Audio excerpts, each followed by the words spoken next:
खुदा चाहता है कि हम उसके मोजज़ात और जलाली कामों की जो वो हमारी ज़िंदगी में करता है हम उसकी शुक्रगुजारी कर सकें।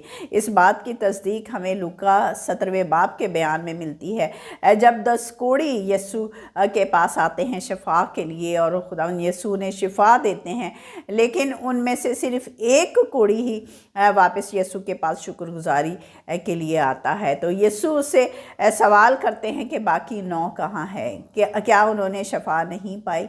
क्या आज हमें सोचने की ज़रूरत है, क्या हम अपने रिसोर्सेज के लिए, अपनी हेल्थ के लिए, अपने वसाइल के लिए और अपनी उन सारी बरक़ात के लिए जो खुदा हमारी ज़िंदगी में करता है हम शुक्रगुजारी करते हैं?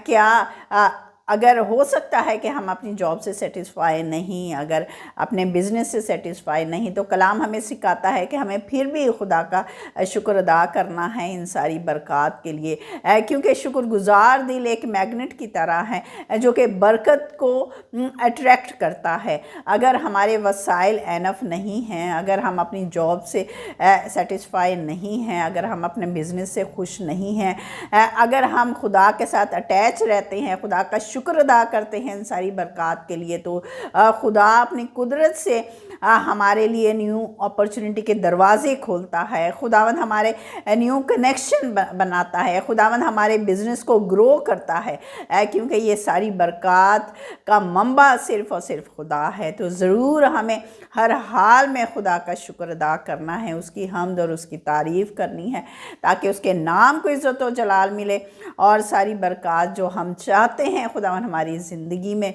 दे, खुदावंद ज़रूर आपको अता करेगा अगर आपका दिल जो है वो शुक्रगुजार है। God bless you.